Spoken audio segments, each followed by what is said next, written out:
우리 함께 신앙 고백합니다. 나는 전능하신 아버지 하나님, 천지의 창조주를 믿습니다. 나는 그의 유일하신 아들 우리 주 예수 그리스도를 믿습니다. 그는 성령으로 잉태되어 동정녀 마리아에게 나시고 본디오 빌라도에게 고난을 받아 십자가에 못 박혀 죽으시고 장사된 지 사흘 만에 죽은 자 가운데서 하늘에 오르시어 전능하신 아버지 하나님 우편에 앉아 계시다가 거기로부터 살아있는 자와 죽은 자를 심판으로 오십니다. 나는 성령을 믿으며 거룩한 공교회와 성도의 교제와 죄를 용서받는 것과 몸의 부활과 영생을 믿습니다. 아멘. 오늘 선포되어질 하나님의 말씀은 누가복음 13장 1절에서 9절입니다.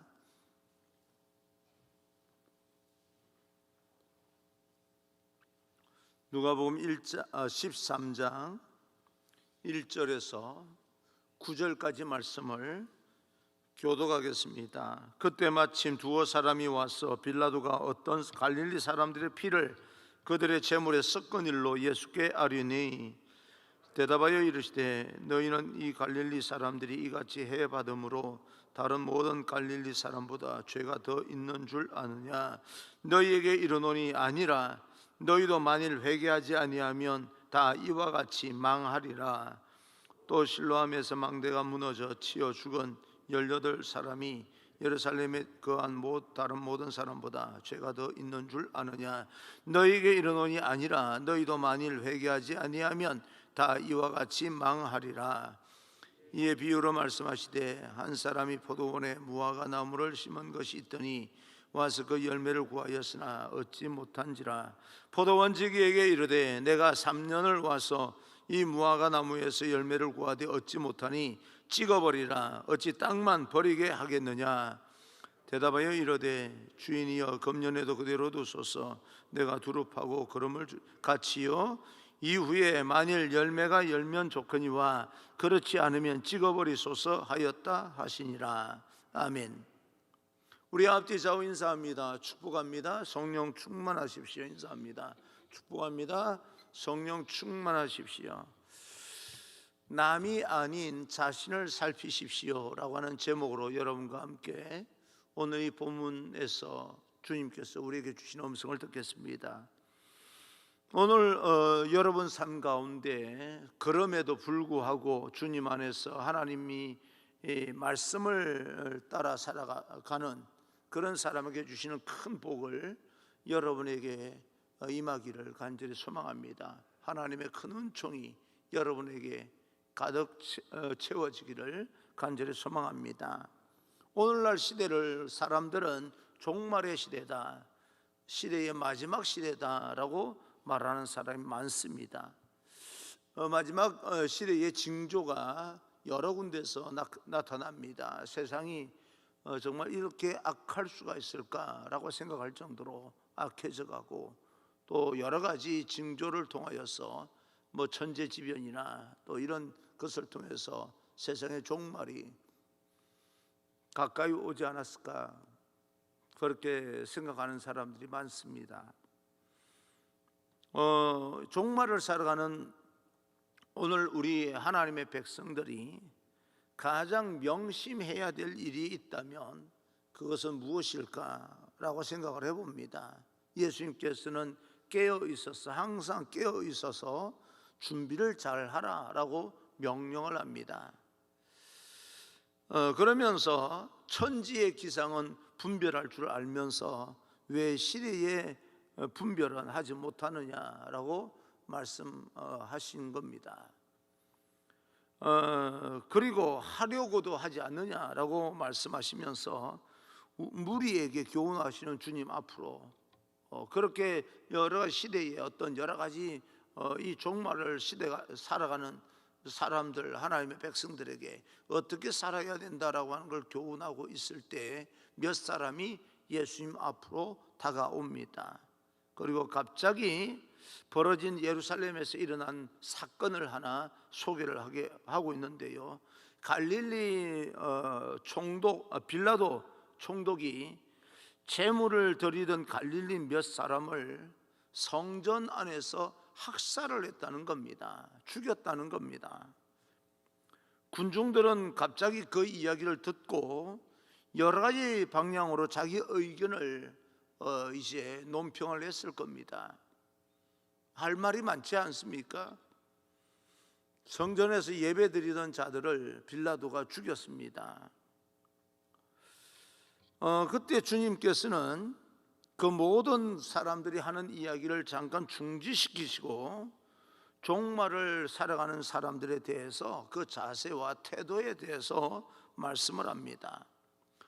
로마 총독 빌라도는 항상 로마의 반항심을 가지고 투쟁했던 갈릴리 사람들에게 아주 민감한 그런 반응을 보이곤 했습니다.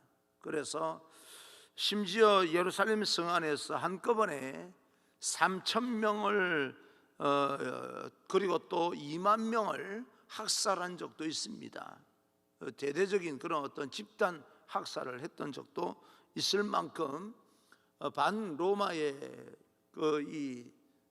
그런 어떤 것을 가지고 로마에 대항하는 사람들에게 굉장히 민감한 그런 어떤 반응을 보이곤 했습니다. 하지만 이번 사건은요, 그 사건보다 좀 더 예민했던 것은 예루살렘 성전 안에서 예배하는 자들을 학살했다라고 하는 것입니다. 그래서 무리들은 각자가 처한 환경에서 자기들의 의견을 나름대로 이 논평을 하면서 의견이 분분했을 겁니다. 친로마 사람들은 갈릴리 사람들이 그렇게 당하게 된 것은 그들이 과격하게 행동했기 때문에 그들의 책임이 크지 않겠느냐라고 말하는 사람도 있었을 겁니다. 로마에 대항해서 좋지 않은 감정을 가지고 있는 사람들은 빌라도가 어떻게 그럴 수 있어? 라고 말했을 겁니다. 빌라도가 해도 너무한다 라고 하면서 속에서 뭔가 이게 그대로 두면 안 되는 거 아니겠느냐라고 말했을 수도 있습니다. 어떻게 하나님의 성전에서 예배하는 사람들을 그렇게 학살할 수 있겠느냐?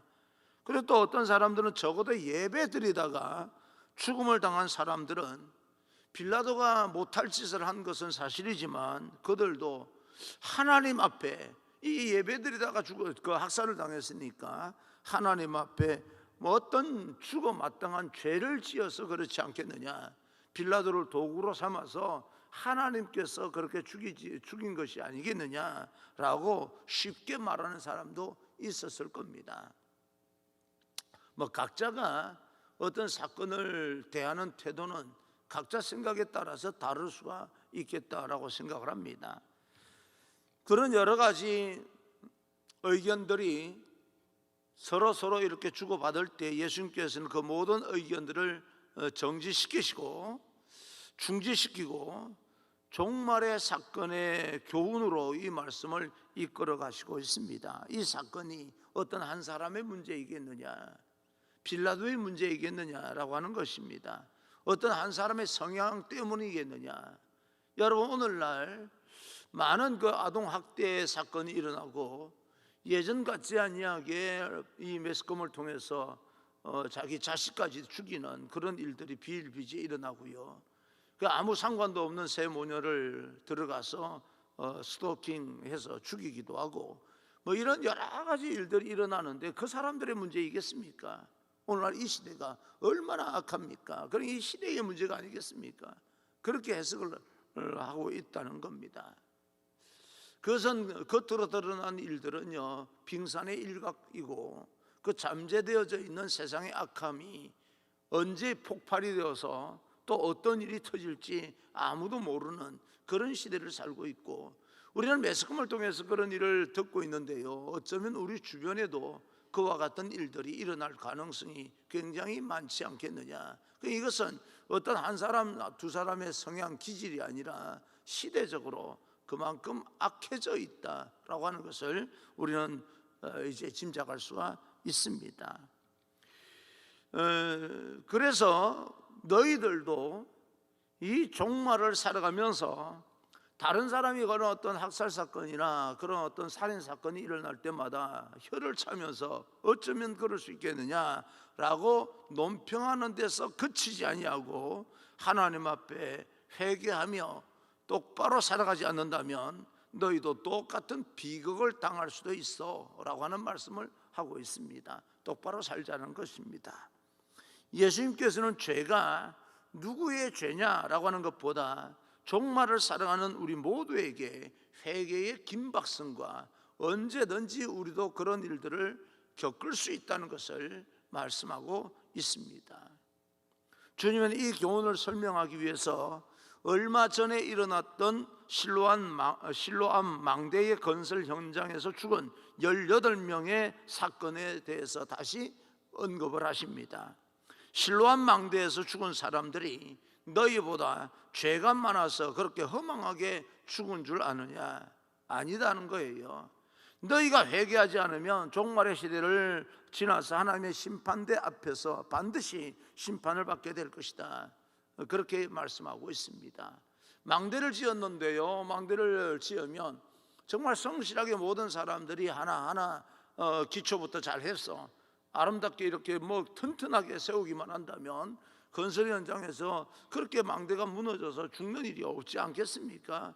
그런데 그 시대는 이 들어가야 될 제목을 하나 빼먹고 이 사람이 빼먹고 저 사람이 빼먹고 그러다 보니까 처음 설계했던 것보다 훨씬 더 허술하게 이 설계를 해서 이 망대를 올리다 보니까 무너진 거 아니겠습니까? 그러니까 이거는 어떤 한 사람의 성향이 아니라 그 시대의 모든 부패상을 이야기하고 있는 겁니다. 이 사람이 빼먹고 저 사람이 빼먹고 관리를 철저하게 한다고 자기 나름대로는 이렇게 보고하고 저렇게 보고하고 했는데도 불구하고 빼먹은 사람들로 인하여서 허술하게 이 올림으로 인하여서 18명이 무너져 죽은 겁니다. 그 죽은 사람들이 너희보다 죄가 많아서 죽었겠느냐? 이 시대에 그 사람들 죽게 만든 원인이 무엇이겠느냐? 물론 그 사람들도 죄가 있어서 죽었다라고 쉽게 말할 수 있을지 모르겠지만 그 사람들 죽게끔 만든 그런 어떤 사회적인 현상들, 부패한 그런 어떤 모습들, 이런 모습들을 예수님께서 지적하고 있으면서 지금 우리가 똑바로 살지 않으면, 정확하게 살지 않으면, 신실하게 진실하게 살지 않으면 너희들도 똑같은 비극을 다른 사람에 의해서 당할 수가 있겠다라고 하는 것을 이야기하고 있습니다. 내가 운전을 하는데 내가 운전을 잘한다고만 해서 사고가 안 나는 게 아니지 않습니까? 상대방이 치고 들어오면 어쩔 수 없는 거 아니겠습니까? 그러니까 모두가 다 조심해야 되는 거예요. 이 시대가 그렇지 않다는 겁니다. 자기 멋대로 하면서 자기만 당하는 것이 아니라 다른 사람에게 치명적인 손해를 끼치는 그런 이 악한 시대다라고 하는 것을 우리 오늘날 또 우리가 교훈을 받을 수가 있습니다. 이제 이 하나님의 예수님의 말씀 앞에 우리 자신을 한번 돌아봅니다. 우리는 요즘 우리에게 맡겨진 어떤 일을 하게 될 때 어떤 마음으로 우리는 그 일을 감당하고 있습니까? 우리는 얼마나 선한 열매를 맺으면서 살아가고 있습니까? 우리는 얼마나 회개의 열매를 맺으며 살아가고 있는가?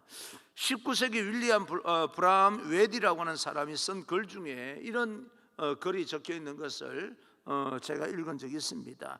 구원받은 하나님의 백성들이요, 세상에서 하늘의 권세를 가지고 살아가지 못하는 이유가 있답니다.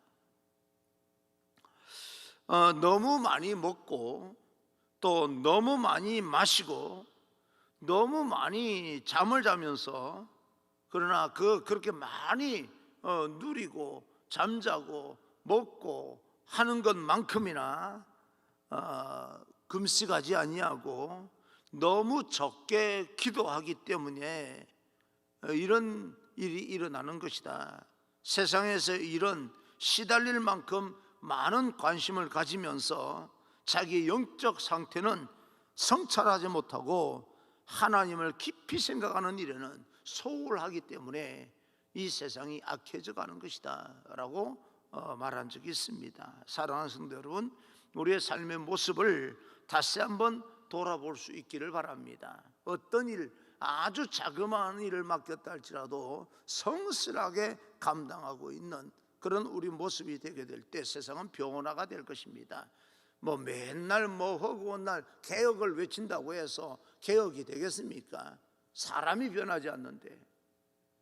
여러분, 시스템, 그래서 사람이 변하지 않으니까 어떤 시스템을 좀 바꾸어서 사람이 그 안에서 좀 그렇게 조심스럽게 살아가게끔 만들어야 되지 않겠느냐라고 생각을 해서 이런 법도 만들고 저런 법도 만들고 그러는데, 사실은 그런 법들이 우리가 기본적인 법 안에서 조금만 조심한다면 그렇게 구체적인 법이 무슨 필요가 있겠습니까? 예? 이런 어떤 부분들요. 아니면 학교 앞에서 30km 정도로 이렇게 운전을 해야 됩니다. 학교 앞을 지나갈 때 뭐 저도 좀 부주의하는 경우가, 뭐 운전을 조금 거칠게 하는 경우가 있긴 하겠지만, 그러나 모든 사람들이 그 앞에서 조심해서 정말 그렇게 한다면 30km 달리라고 하는 그런 법이 왜 필요하겠습니까? 하도 안 지키니까 그런 법이 필요한 거 아니겠습니까? 기본적으로 우리 교통법규 정도 가지고도요, 얼마든지 우리가 그 안에서 살아갈 수가 있는데, 그거를 제대로 우리가 못 지키니까 아주 구체적으로 이렇게 해라 저렇게 해라 이렇게 해라 저렇게 해라 그렇게 지시하고 법으로 정해놓고 살아간다는 것이요, 이게 뭐 우리가 아름다운 좋은 세상을 만들어가는 것이 아니라 좀 스스로 그런 어떤 조심을 한다면 얼마나 좋겠습니까? 그러나 그렇지 않으니까 법이라도 정해놓고 사람들이 그 테두리 안에서 살게끔 만들어가는 그런 사회가 뭐가 그렇게 좋은 세상이겠습니까? 법을요 너무 구체적으로 만드는 그런 것도 별로 좋지 않아요. 선거법이 있습니다. 선거를 어떻게 이렇게 하자, 기본적인 법이 있으면요, 그 안에서 우리가 성실하게 좀 건강하게 선거를 한다 그러면 무슨 그 어떤 그 규칙이 필요하겠습니까? 그 안에서 잘 선거하면 되는 것이요. 하도 안 지키고 또 그 돈으로 또 뭐 이런저런 것으로 하니까 이렇게 쓰면 안 된다 저렇게 쓰면 안 된다, 또 그 규제가 얼마나 강해집니까? 이런 어떤 규제가 강해져서 아름다운 세상을 만들 수 있겠느냐라고 하는 겁니다. 스스로 그런 규제 안에서 자발적으로 우리가 노력하고 지키고, 그러면서 또 우리 안에서 습관화되고, 그래야 세상이 변화되는 거죠. 결국은 사람에게 달렸다, 그 말이 나는 그렇게 생각을 합니다. 예수님의 그 빌라도 사건을 논평하시던 그 예수님께서 오늘날 우리들의 구체적인 모습을 보신다면 어떻게 말씀하실까라고 하는 생각을 해봅니다. 오늘도 그 주님 앞에 우리 자신을 돌아보며 반성하는 하나님의 사람들, 주님 오심을 진심으로 기다리면서 종말론적인 삶을 회복하며 살아야 될 줄로 믿습니다. 예수님께서는 종말을 사는 사람들에게 자신을 돌아보며 어떻게 온전하게 회개할 것인가에 대해서 비유를 통해서 교훈하고 있습니다. 6절, 7절, 8절입니다. 이에 비유로 말씀하시되, 한 사람이 포도원에 무화과 나무를 심은 것이 있더니 와서 그 열매를 구하였으나 얻지 못한지라. 포도원지기에게 이르되, 내가 3년을 와서 이 무화과 나무에서 열매를 구하되 얻지 못하니 찍어버리라. 어찌 땅만 버리게 하겠느냐. 대답하여 이르되, 주인이여, 금년에도 그대로 두소서. 내가 두루 파고 거름을 주리니. 오늘 이 본문을 읽어보면 비유라고 말씀하시는데 비유가 아니라 예수님의 사역에 대한 사실적인 표현입니다. 하나님께서 우리의 삶 속에서 풍성한 열매를 갖출 모든 조건을 다 갖추어 주셨습니다. 또 다른 면에서 우리가 복을 주셨는데, 그럼에도 불구하고 우리 자신에게만 초점을 맞추고 이기적으로, 또 다른 면에서 게으르게 살아왔기 때문에 하나님께서는 풍성한 의의 선한 열매를 맺지 못한다라고 말하고 있는 겁니다. 이 나무를 심었는데 일정한 시간이 되면요, 거기에서 열매를 맺혀야 되는데 열매가 안 맺는다는 겁니다. 하나님께서 보실 때에 나의 삶의 구체적인 삶의 현장을 보시면서, 야, 찍어버려라, 어찌 땅만 버리겠느냐, 탄식하고 계시는 인생을 살아가는 것은 아닌가라고 하는 것을 살펴봐야 됩니다. 정직하게 우리의 삶을 돌아보면서 우리 삶은 세상 기준으로 판단하기보다는 우리의 지식으로 기준을 세워서 판단하기보다는 주님 앞에 주님을, 예수 그리스도를 기준으로 삼아서 우리 삶을 성찰할 수 있기를 간절히 바라는 겁니다. 우리가 지금 제대로 살아가고 있는가? 하나님의 말씀대로 살아가고 있는가? 나는 순종하고 살아가고 있는가? 사실 곰곰이 생각을 해보면 내가 여기까지 살아온 것은 내가 잘나서 여기까지 살아온 것만은 아닙니다. 하나님의 은혜가 우리 가운데 굉장히 많이 작동이 되었다, 그렇게 볼 수가 있습니다. 저를 보더라도 제가 잘나서 여기 온 게 아닙니다. 전적으로 하나님의 은혜입니다. 제 창문에는 그런 문구가 있습니다. I'm not lucky, I'm blessed. 나는 운이 좋은 사람이 아니다. 나는 하나님의 은혜를 받은 사람이다. 여러분, 우리가 세상을 살면서 이런저런 어떤 그 일이 잘 될 때, 다른 사람보다 훨씬 더 잘 살고 잘 먹고 그렇게 될 때 운이 좋아서 그런 게 아닙니다. 실력이 좋아서 그런 것만은 아닙니다. 하나님의 은혜가 그 가운데 있다는 것을 우리는 알고 살아야 됩니다. 주님의 은혜입니다. 주님의 중보하심, 지금도 하늘에서 하나님, 예수님께서 우리를 위해서 기도해 주시는 그 기도 덕분에 우리가 지금 살아가고 있고 은혜 가운데 살아가고 있습니다. 그런데 준엄한 마지막 하나님의 경고를 우리는 들어야 됩니다. 9절입니다. 9절 이후에 만일 열매가 열면 좋거니와 그렇지 않으면 찍어버리소서 하였다 하시니라. 마지막 경고입니다.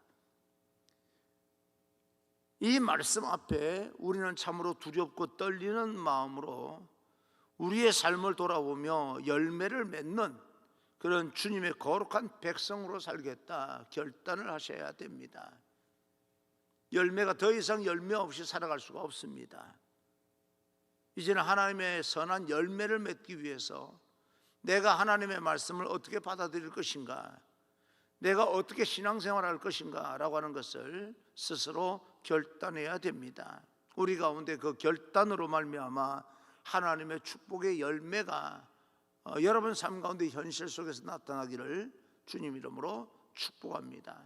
하나님이 여러분과 함께 하실 것입니다. 할렐루야.